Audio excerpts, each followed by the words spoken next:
అందరికీ నమస్కారం అండి. అందరూ బాగున్నారని కోరుకుంటూ శ్రీరామనవమి వస్తుంది కదా! రాముల వారి కళ్యాణానికి ఆ భద్రాద్రి రామాయణ్ దర్శించుకోవడానికి చాలామంది భద్రాచలం వెళ్దామని అనుకుంటారు కదండీ!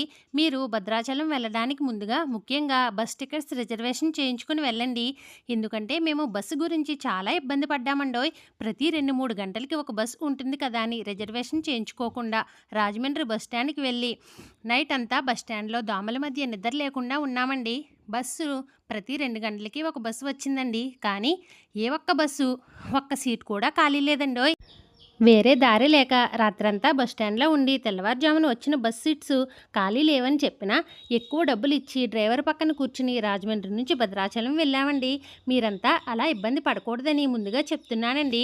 బస్సు దిగగానే గోదావరి నది దగ్గరికి వెళ్ళామండోయ్. అసలుకి అది ఇక్కడే మొదలైందండి.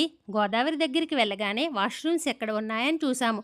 గోదావరి నదికి చివరగా మరుగుదొడ్లు అని రాసి ఉందండి. అక్కడికి వెళ్ళాము. అది ఒక్కటే ఉంది. అక్కడ తప్ప ఇంకెక్కడా వాష్‌రూమ్స్ లేవండోయ్. తీరా వెళ్ళాక డబ్బులిచ్చి వాష్‌రూమ్‌లోకి వెళ్ళాక ఆ వాష్‌రూమ్ చూసి వామిటింగ్స్ అయిపోయాయని నాకు. చాలా ఇబ్బంది పడ్డాము. ఆ తర్వాత బ్రష్ చేద్దామని వాష్‌రూమ్స్ నుండి కొంచెం ముందుకు వచ్చామండి. అసలు ఎవ్వరికి నచ్చినట్లు ఎక్కడికి ఇష్టం వచ్చినట్లు వాళ్ళు ఎక్కడ పడితే అక్కడ బ్రష్ చేసి చిరాగ్గా ఉమ్ములు ఉయ్యడం, అస్సలు నీట్‌నెస్ లేదండి. అడిగేవారు ఇంక అసలా లేరు. చాలా చాలా చండాలంగా ఉంది గోదావరి నది చుట్టూ. సర్లే గోదావరిలోకి వెళ్ళి స్నానం చేద్దామని గోదావరి నదిలోకి వెళ్ళామండి. ఆ వాటర్ చాలా బురద బురదగా ఉందండి. నదిలో మొత్తం ఎక్కడికక్కడ బట్టలు, ప్లాస్టిక్ బాటిల్స్, కవర్స్ ఇలా చాలా చాలా అధ్వానంగా ఉందండి. అస్సలు మెయింటెనెన్స్ లేదు. పట్టించుకునే వాళ్ళు అస్సలా లేరండి.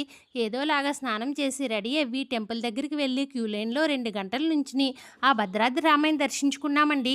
ఆ క్యూ లైన్ సిస్టమ్ కూడా అస్సలు పద్ధతి లేదండి. ఎవరి ఇష్టం వచ్చినట్లు వాళ్ళు వెళ్తున్నారండి. మీరందరూ ముందుగా జాగ్రత్త పడతారని ఈ వీడియో చేస్తున్నానండి. అందరూ దయచేసి జై శ్రీరామ్ అని కామెంట్ చేయండి. నచ్చితే లైక్ చేయండి. ఎవరైనా కొత్తగా చూస్తుంటే మన ఛానల్ సబ్స్క్రైబ్ చేసుకుని నాకు సపోర్ట్ చేయండి. ఇంకా భద్రాచలంలో చూడవలసిన ప్రదేశాల గురించి తెలుసుకుందామా? ముందుగా పర్ణశాల క్షేత్రం. సీతారామ లక్ష్మణులు 2.5 ఏళ్ల పాటు నివసించిన పర్ణశాల శ్రీ వైకుంఠరాముడు. ఆ తర్వాత సీతమ్మ వాగు, పద్మసరస్సు, శ్రీరాముడు రక్షణకై కూర్చున్న రాతి సింహాసనం, ఇంకా సీతారాములు నారచీరలు గుర్తులు, సీతారాములు భుజించిన రాతి కంచాలు, సీతమ్మ వాడిన పసుపు కుంకురాళ్ళు, సీతారాములు వనవాస జీవనంలో కీలకమైన ఘట్టములు ఎన్నో జరిగిన చారిత్రక స్థలం పర్ణశాల.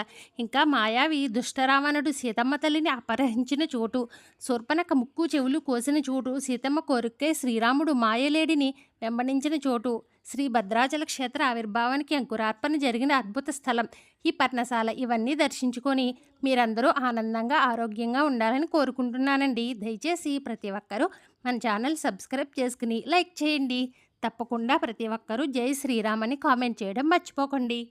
ఈ శ్రీరామనవమికి ప్రతి ఒక్కరూ ఆనందంగా సేఫ్గా భద్రాచల రాముని దర్శించుకొని ఇబ్బంది పడకుండా ఉంటారని ఈ వీడియో ముందుగా మీకు తెలియజేస్తున్నానండి. దయచేసి ప్రతి ఒక్కరూ మన ఛానల్ సబ్స్క్రైబ్ చేసుకుని లైక్ చేయండి.